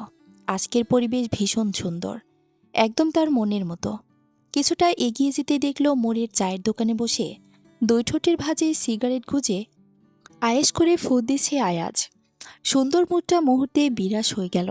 চোখ কুচকে তাকালো আয়াজের পানে। আয়াজের সিগারেট খাওয়ার স্টাইলটা ভালো লাগলো প্রিয়তার। মানুষ বুঝি সিগারেটও এত সুন্দর করে টান দিতে পারে? আয়াজের নজর প্রিয়তার দিকে পড়তেই সে দ্রুত হাতে সিগারেট ফেলে দিয়ে দাঁড়ালো। প্রিয়তার দিকে এগিয়ে আসতেই প্রিয়তা প্রশ্ন ছুড়ল, তুমি নেশা করো? জাস্ট মাঝে মাঝে সিগারেট, এটাকে নেশা বলে না। প্রিয়তার নাক কুচকাল। আয়াজের দিকে চোখ ছোট করে তাকিয়ে থমথমে গলায় বলল, দুহাত দূরে সরে দাঁড়াও, ভীষণ বাজে গন্ধ। এসব ছাইপাশ খেয়ে আমার ত্রিসীমানায় আসার চেষ্টা করবে না। আয়াজ সরল না, বরং আরও এক পা এগিয়ে দাঁড়ালো। প্রিয়তার দিকে কিছুটা ঝুঁকিয়ে ফিসফিসিয়ে বলল, আপনি একবার আমার হয়ে যান, এসব ছাইপাশ সেরে দেব ফর শিওর। কেবল আপনাতেই মত্ত হব। প্রিয়তা বড় চোখ করে তাকালো, কিছুটা অপ্রস্তুত হলো। নিজেকে শান্ত রেখে শক্ত কণ্ঠে বলল, তুমি দিন দিন বেশরম হচ্ছ আয়াজ। বহুদিন বাদে সকল ফ্রেন্ড একত্রিত হয়ে আনন্দ উল্লাসে মেতে উঠেছে। গ্র্যাজুয়েশন শেষে প্রায় সবাই এখন কর্মজীবনে ব্যস্ত হয়ে পড়েছে, কেউ বা সংসার সামলাচ্ছে। এত ব্যস্ততার মাঝে বন্ধুদের খোঁজ রাখা মুশকিল প্রায়। জমজমাট আড্ডা শেষে বাসায় ফেরার পালা এলো। প্রিয়তা ফুটপাত ধরে একা হাঁটতে লাগলো। আইসক্রিম খাবেন? প্রিয়তার এই কণ্ঠের মালিককে চিনতে কষ্ট হলো না। সে পাশ না ফিরেই বলল, এখানে কি করছো আয়াজ? তোমাকে না আমার থেকে দূরে থাকতে বলেছি। আয়াজ ঠোঁট বাঁকিয়ে হাসল, নির্লিপ্তভাবে বলল, আপনি যতবার দূরে যেতে বলবেন আমি তত স্টেপ আপনার কাছে এগিয়ে আসব। চাইলে ট্রাই করে দেখতে পারেন। প্রিয়তা কিছু বলল না। সে জানে আয়াজ যেটা বলেছে সেটাই করবে। হঠাৎ আয়াজ বলে উঠল, এখানে দাঁড়ান, আমি আসি। কোথাও যাবেন না প্লিজ। প্রিয়তা শুনল, চুপচাপ একই জায়গায় দাঁড়িয়ে রইল। আজ তার মন ভীষণ রকম ভালো। সে ভেবেছে আজ আয়াজের ছোট আবদারগুলো সে পূরণ করবে। কেমন হয় আয়াজকে চমকে দিলে? মিনিট খানিক বাদে দুটো আইসক্রিম হাতে আয়াজ এগিয়ে এলো। একটা প্রিয়তার দিকে এগিয়ে দিতেই প্রিয়তা মিষ্টি করে হাসল। আয়াজের হাত থমকে গেল। মুগ্ধ হয়ে সে প্রিয়তার পানে চাইল। কাপা কণ্ঠে বলল, আপনি হাসবেন না প্রিয়। আমি তাহলে নিয়ম ভঙ্গ করে কোনো অন্যায় করে ফেলব। প্রিয়তা দুপা দূরে সরে দাঁড়ালো। কথার প্রসঙ্গ পাল্টাতে বলল, ফ্রি আছো তুমি? আয়াজ যেন আবার চমকালো। আজ প্রিয়তা একের পর এক চমক দিয়ে চলেছে। আয়াজ মিষ্টি করে হাসল, সুন্দর করে উত্তর দিল, আপনি বললে আমি সর্বদাই ফ্রি। প্রিয়তা মাথা নাড়ালো, কিছু না বলে সামনের দিকে পা বাড়ালো। আয়াজ প্রিয়তার না বলা কথা বুঝে নিল যেন। মুচকি এসে সেও প্রিয়তার পাশাপাশি হাঁটতে লাগলো। হাঁটতে হাঁটতে সে সুর ধরল, তোর এক কথায় আমি রাখবো হাজার বাজি, তোর ইশারায় আমি মরে যেতেও রাজি। বাসায় ফেরার পুরো রাস্তাটা হেঁটে এলো তারা। আয়াজ প্রিয়তাকে তার বাসা পর্যন্ত এগিয়ে দিল। পুরো রাস্তায় তাদের কোনো কথা হয়নি, কিন্তু তবুও এই সময়টুকু আয়াজের জীবনের শ্রেষ্ঠ সময় ছিল। ছোটবেলা থেকে অযত্নে বড় হওয়া প্রিয়তা বড্ড ভালোবাসার কাঙ্গাল। একটুখানি ভালোবাসা পেতে সে নিজের জীবন উৎসর্গ করতেও রাজি। সেখানে আয়াজের এই নিখুঁত ভালোবাসাকে সে কিভাবে পায়ে ঠেলে দিবে? কিন্তু তার যে ভয় হয়, ভীষণ ভয়। এই সমাজ আর সমাজের মানুষের ভয়। তারা যে এই সম্পর্ককে স্বাভাবিকভাবে নেবে না। আর আয়াজের পরিবার, তারা কি কখনো প্রিয়তাকে মেনে নেবে? রাত আনুমানিক 2টোর কাছাকাছি। তীব্র ঝাঁকুনিতে ঘুম আলগা হয়ে এলো প্রিয়তার। চোখ টেনে মেলে পরিস্থিতি বুঝতে কয়েক সেকেন্ড সময় নিল। বালিশের নিচে মোবাইল ফোন ভাইব্রেট হচ্ছে। বিরক্ত ভঙ্গিতে ফোন কানে ধরল। কোনোরূপ কথায় ছাড়াই গম্ভীর কণ্ঠে শুধালো, রাত বিরাতে কল করা ভীষণ রকম অযৌক্তিক কাজ। অন্যের ঘুমে ব্যাঘাত ঘটানো এক প্রকার অভদ্রতা। আর কিছু বলতে নিবে তার পূর্বেই গম্ভীর পুরুষালী গলায় আয়াজ বলে উঠল, আপনাকে দেখতে ইচ্ছে করছে। এই মুহূর্তে ছাদে আসবেন। Time only 5 minute, quick. Call কেটে গেল। ঘুমের ঘরে প্রিয়তা কিছু বুঝল না। কপাল কুঁচকে আবারও তলিয়ে গভীর ঘুমে। তার জীবন এখন একমাত্র লক্ষ্য ঘুম। 5 মিনিট অতিক্রম হতে মোবাইল বেজে উঠল। প্রিয়তা নড়ে চড়ে উঠল। এবার তার ঘুম কিছুটা হালকা হয়েছে।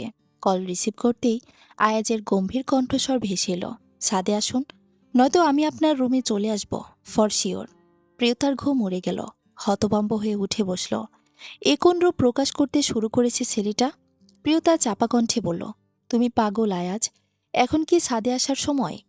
আয়াজ সুন্দর নম্রভাবে জবাব দিল, অপেক্ষা করছি। ফোন কেটে গেল।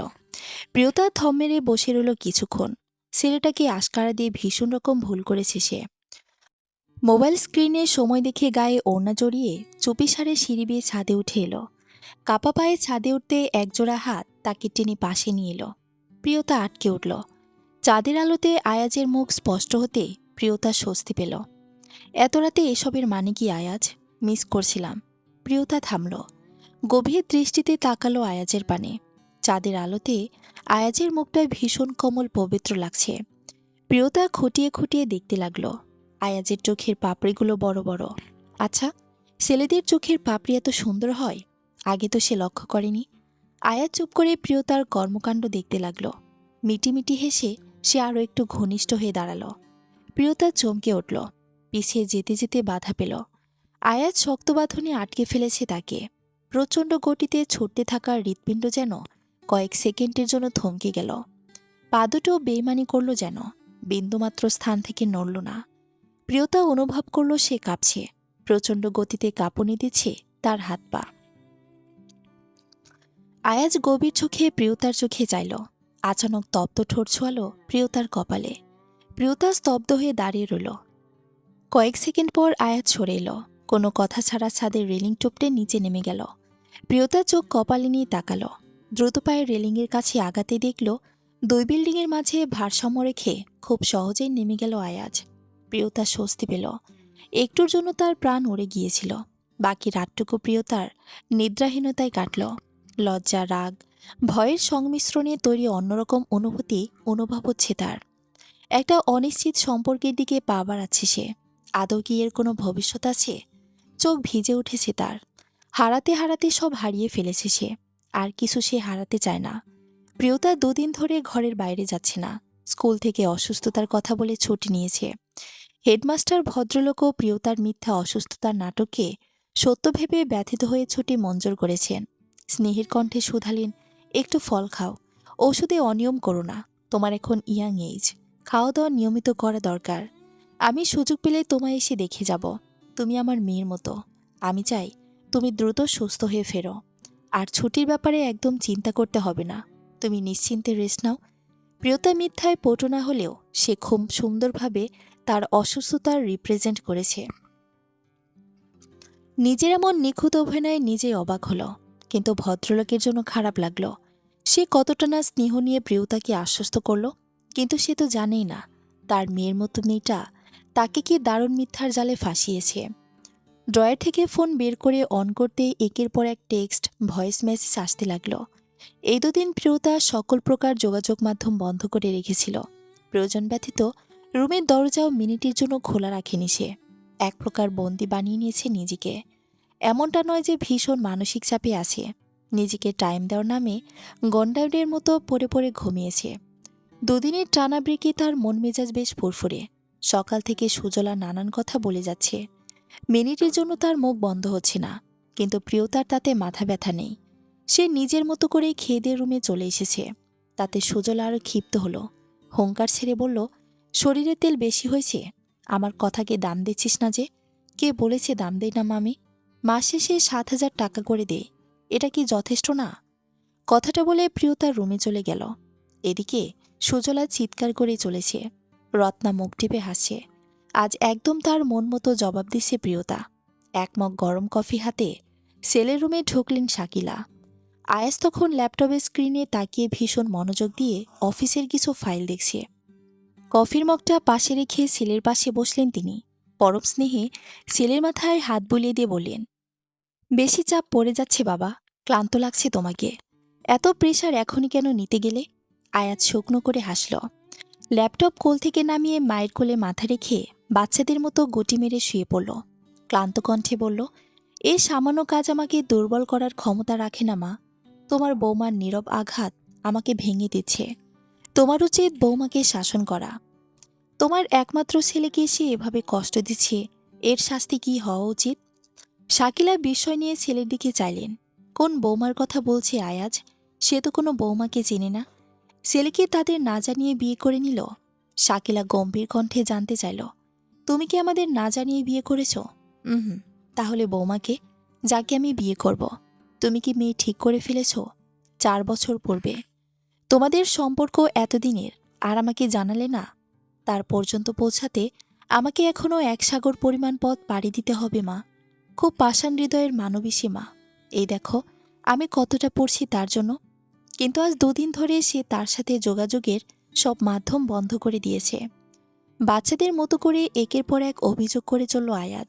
শাকিলা চুপ করে ছেলের অভিযোগ শুনল। আয়াজ ছোট থেকেই গম্ভীর, খোলামেলাভাবে কথা বলে না সে কখনো। নিজের মাঝে সবটা লুকিয়ে রাখতে সে পছন্দ করে। আর তার ছেলেটা কতটা কষ্ট পেয়ে তার সাথে সব শেয়ার করছে ভেবেই তীর চোখ ছলছল করে উঠল। মেয়েটাকে সামনে পেলে সে অবশ্যই এর জবাব চাইবে।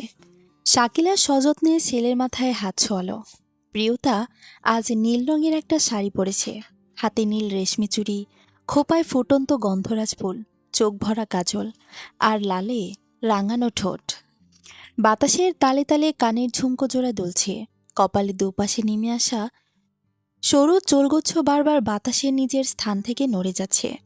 প্রিয়তা বিরক্ত হলে খুব যত্ন নিয়ে তা গুছিয়ে নিচ্ছে। বাস্তবে দাঁড়িয়ে বিরস মুখে আশেপাশে নজর বোলারও প্রিয়তা। তার এত যত্ন করে সাজা কি ব্যর্থ হলো? প্রিয়তার সুন্দর মুখটা মুহূর্তেই মলিন হয়ে গেল। রাগ হলো ভীষণ। এই মুহূর্তে নিজের গালে কষিয়ে দুটো থাপ্পড় লাগাতে পারলে কিছুটা হলেও শান্তি লাগত। নিজে থেকে ছোট কোনো ছেলের প্রেমে হাবুডুবু খেয়ে এরকম সেজেগুজে রাস্তায় দাঁড়িয়ে থাকা মোটেও তাকে শোভা পায় না। কিন্তু সে ১৬ বছরের এক কিশোরীর মতো প্রেমিকের জন্য অপেক্ষা করছে, বারবার ব্যস্ত চোখে প্রেমিককে খুঁজছে। এগুলো নেহাত বোকামি ছাড়া অন্য কিছু নয়। আয়াজ এলো ঠিক ২ ঘন্টা পর। এলোমেলো চুল, চোখের নিচে কালছে ছাপ, আর অগোছালো পোশাকে আয়াজকে দেখে প্রিয়তার বুকের ভিতর হাহাকার করে উঠল। এতক্ষণ জমিয়ে রাখা রাগটা যেন নিমিষেই উধাও হয়ে গেল। আয়াজের দিকে এগিয়ে আসতেই আয়াজ ব্যথাতুর কণ্ঠে শোধালো, আমায় কষ্টের মাঝে রেখে আপনার এই সাজ কার জন্য প্রিয়? সে কি আমার থেকে বেশি ভালোবাসে আপনাকে? আয়াজের চোখ ছলছল করে উঠল। এই কঠিন ছেলেটার চোখে পানি দেখে প্রিয়তা চমকালো। পরমুহূর্তে ভীষণ ভালো লাগা কাজ করল। এই অতি সুদর্শন পুরুষটা যে কেবল তার উইল সে তার হাতে পেয়ে গিয়েছে। প্রিয়তা মুচকি এসে জবাব দিল, এক বাচ্চা প্রেমিকের অপেক্ষায় ছিলাম। অলরেডি তিনি আমাকে ২ ঘন্টা অপেক্ষা করিয়েছে, আর এখন নিজেই কেঁদে বুক ভাসাচ্ছে। প্রিয়তা একটু থেমে আবারও বলল, এসব বাচ্চা সামলানো ভীষণ কষ্টের, বুঝলে? কখনো না কেঁদে দেয়, মানুষ কি ভাববে বলো তো? আয়াজ হেসে ফেলল প্রিয়তার কথা বলার ভঙ্গি দেখে। সাথে প্রিয়তাও হাসল। আয়াজ হাসলে ডান গালে গভীর খাদের সৃষ্টি হয়। যাই প্রথম প্রিয়তার নজরে এলো। সে মুগ্ধ হয়ে তার ছোট্ট প্রেমিককে দেখল। নিঃসন্দেহে ছেলেটা ভীষণ সুন্দর। আগে কেন নজর এলো না? আপনার পাশে আমায় বড্ড বেমানান লাগছে প্রিয়। ফুটপাত ধরে হাঁটতে হাঁটতে বলল আয়াজ। প্রিয়তা বিরোধিতা করল, বলল, তোমায় উদাস প্রেমিকের মতো লাগছে আয়াজ। সুন্দরী প্রেমিকার পাশে উদাস প্রেমিকের কম্বিনেশন সব থেকে সুন্দর। বেমানান লাগার কোনো প্রশ্নই আসে না। আমি যতবার শাড়ি পরব তুমি এমন অগোছালোভাবে আমার পাশে হাঁটবে। আয়াজ মাথা নাড়িয়ে হাসল। সূর্যের শুরু আলো প্রিয়তার মুখে পড়ছে, চমৎকার লাগছে দেখতে। আয়াজ হাত দিয়ে আড়াল করল সূক্ষ্ম সে রশ্মিকে। অভিযোগ করে বলল, আমি ছাড়া আপনাকে কেউ ছুলে আমার ভীষণ হিংসা হয় প্রিয়। সূর্যেরও জানা উচিত আপনি কেবল আমার। আপনাকে ছোঁয়ার সাহস দেখানো তার মোটেও উচিত নয়। প্রিয়তা খিলখিল করে হেসে উঠল। আয়াজ মুগ্ধ হয়ে তা দেখল। প্রিয়সীর এই রূপ তার প্রথম দেখা। প্রিয়তাকে এভাবে প্রাণ খুলে হাসতে আগে কখনোই দেখেনি সে। ভালো লাগায় ছেয়ে গেল মন। প্রিয়তা বাড়ি ফিরল সন্ধ্যা করে। পুরোটা দিন সে আজ বাড়ির বাইরে কাটিয়েছে। ড্রয়িং রুমে বসে জাহিদ প্রিয়তার ফেরার অপেক্ষা করছিল। প্রিয়তা ড্রয়িং রুমে মামাকে দেখেও না দেখার মতো রুমে চলে যাচ্ছিল, কিন্তু বাধা দিল জাহিদ। গম্ভীর কণ্ঠে ডাকে বলল, এখানে এসে বসো, কথা আছে। প্রিয়তা দ্বিরুক্তি করল না, চুপচাপ মামার দেখানো সোফায় বসল। জাহিদ প্রিয়তার দিকে একবার তাকিয়ে বলল, কোথায় গিয়েছিলে? সারাদিন বাসায় ফেরোনি। তুমি এখন যথেষ্ট বোঝো। এভাবে সারাদিন বাসার বাইরে থাকা কি শোভা পায়? প্রিয়তা মাথা নিচু করে রইল, উত্তর দিল না। জাহিদ দীর্ঘশ্বাস ফেলল, পরপর বলল, তাহলে তোমার মামি আমাকে যা কিছু বলেছে সব সত্যি? তুমি সত্যি কারো কথা শুনছ না? প্রিয়তা এবারও কোনো কথা বলল না। তার ভীষণ অভিমান হলো। সে তো মাত্র আজ একদিন বাইরে ছিল। মামা কিভাবে মামির সব কথা বিশ্বাস করে নিল? প্রিয়তার নিস্তব্ধতা জাহিদের পছন্দ হলো না। তার মনে হলো অতি আদর দিয়ে প্রিয়তাকে সে চরম বেয়াদব বানিয়ে ফেলেছে। বাড়ির মেয়ে কাউকে না জানিয়ে সারাদিন ঘরের বাহিরে থাকছে একটা মানুষ জানলে কতটা কথা রটাবে। তিনি আবারও দীর্ঘশ্বাস ফেলে বললেন, তোমার যথেষ্ট বয়স হয়েছে। তোমার বয়সের মেয়েরা সংসার করে খাচ্ছে। তোমার আপত্তি থাকায় এতদিন আমি তোমায় কিছু বলিনি, কিন্তু সব কিছুর একটা নিয়ম আছে। আমি চাই খুব শীঘ্রই ভালো কোনো পাত্র দেখে তোমায় তার হাতে তুলে দিতে। আশা করি তোমার কোনো আপত্তি নেই। যদি থাকে। প্রিয়তার প্রশ্নে জাহিদ ভীষণ রকম বিরক্ত বোধ করল। কপাল কুঁচকে তিনি কঠিন কণ্ঠে বলল, এখনো তুমি বলতে চাইছো তোমার আপত্তি আছে? আমার ঘরেও একটা মেয়ে আছে, আমার একটা সংসার আছে, এটা ভুলে যেও না। আমি চাই না তোমাকে নিয়ে এই সংসারে আর কোনো ঝামেলা হোক। এখন সিদ্ধান্ত তোমার হাতে। কথাগুলো বলে জাহিদ গটগট করে হেঁটে চলে গেলেন। প্রিয়তা ঠায় বসিয়ে রইল। জাহিদের বলা কথাগুলো বারবার তার মাথায় ঘুরপাক খাচ্ছে। আজ মামাও তাকে বলতে চাইল সে এই পরিবারের অশান্তির কারণ। প্রিয়তা উঠে দাঁড়াল, টলমলে পায়ে এগিয়ে গেল নিজের রুমের দিকে। তার নিজেকে ভীষণ একা লাগছে। এলোমেলো অবস্থায় বিছানায় ধপ করে শুয়ে পড়ল। তাকে একটা চূড়ান্ত সিদ্ধান্তে আসতে হবে। আর কত অবহেলা সইবে সে? এবারেই কেউ মানুষ তাকে ভাবে না। তার যে একটা মন আছে, সেটাই সবাই ভুলে বসেছে। প্রিয়তার জীবনে বন্ধুর সংখ্যা খুব সীমিত। এত বছর জীবনে হাতে গোনা কয়েকটা বন্ধু আছে তার। অনেক খুঁজে নীরার নাম্বার বের করল সে। ভার্সিটির জীবনে নীরাই ছিল তার সবচেয়ে ঘনিষ্ঠ। কিন্তু অনার্স শেষ হওয়ার পূর্বে তার বিয়ে হয়ে যায়। পড়াশোনাটাও শেষ করা হলো না মেয়েটার। বিয়ে হতেই পরিবর্তন আসলো নীরার। সব মেয়েরাই বুঝি পরিবর্তন হয়। এতদিন বাদে কল দিতে একটু সংকোচ অনুভব হলেও প্রয়োজনের খাতিরে বাধ্য হয়ে কল করতে হলো। তার উপর রাত এখন 10টার বেশি। এত রাতে কাউকে কল দিয়ে বিরক্ত করা মোটেও শোভনীয় কাজ নয়। প্রিয়তার ভীষণ অপছন্দের তালিকায় থাকা অন্যতম কাজ এটি। দুবার রিং হতে ওপাশ থেকে পুরুষ কণ্ঠ ভেসে এলো। কে বলছেন? প্রিয়তা আমতা আমতা করে বলল, জি, এটা নীরার নম্বর। হ্যাঁ, কি চাই? নীরাকে। ওর কাছে কি চাই? প্রিয়তা বিরক্ত হয়ে এমন প্রশ্নে। ওর কাছে কি চাই সেটা না হয় ওকেই বলবো, তাতে তার কি ভাই? কিন্তু প্রিয়তা এমন কিছু বলল না। সে ভীষণ বিনয়ের সুরে বলল, ওকে একটু দরকার ছিল। আমি ওর ফ্রেন্ড প্রিয়তা। যদি ওর কাছে একটু ফোনটা দিতেন, ভীষণ উপকৃত হতাম। লোকটার প্রতিক্রিয়া ওপাশ থেকে প্রিয়তা বুঝল না, কিন্তু যতটুকু অনুমান করল লোকটা ভীষণ রকম বিরক্ত হয়ে ফোনের দিকে চেয়ে আছে। অপেক্ষা করুন, ও বাচ্চাকে খাওয়াচ্ছে। জি অবশ্যই। প্রিয়তা ফোন কানে অপেক্ষা করল। পাক্কা 3 মিনিটের মাথায় নীরার কণ্ঠ ভেসে এলো, হ্যালো, প্রিয়তা বলছিস? প্রিয়তা ভীষণ বিরক্ত বোধ করলেও হাসি মুখে বলল, হ্যাঁ, কেমন আছিস? কতদিন বাদে তোর সাথে কথা বলার সুযোগ হলো। প্রিয়তার কথা বলার ধরন এমন যেন সে নীরার সাথে কথা বলতে পেরে ভীষণ আনন্দিত, কিন্তু বাস্তবিকভাবে সে প্রচণ্ড রকম বিরক্ত। নীরার হাজবেন্ড শুরুতে তার মেজাজে রফাদফা করে ফেলেছে। টুকটাক কথা শেষে প্রিয়তা মলিন কণ্ঠে বলল, একটা হেল্প করতে পারবি? বল। অ্যাকচুয়ালি আমার একটা বাসা দরকার, ছোট একটা ফ্ল্যাট, আমার একা থাকার মতো। আচ্ছা, আমি তোকে জানাবো, ধন্যবাদ। প্রিয়তা ফোন রাখল। কিছুটা নিশ্চিন্ত হয়ে সে বিছানায় গা এলিয়ে দিল। ফোনের দিকে তাকাতে দেখল আয়াজ মেসেজ করেছে। প্রিয়তার রিপ্লাই দিতে মন চাইল না। তার এখন ভীষণ ঘুম পাচ্ছে। ভীষণ বলতে ভীষণ। প্রিয়তা ফোন সাইলেন্ট করে টেবিলে রাখল। সে জানে কিছুক্ষণ বাদে আয়াজ কল করবে। একবার নয়, দুবার নয়, টানা 1 ঘন্টা কল করবে। অতপর প্রিয়তা ঘুমিয়ে পড়েছে ভেবে সুন্দর করে একটা মেসেজ পাঠাবে।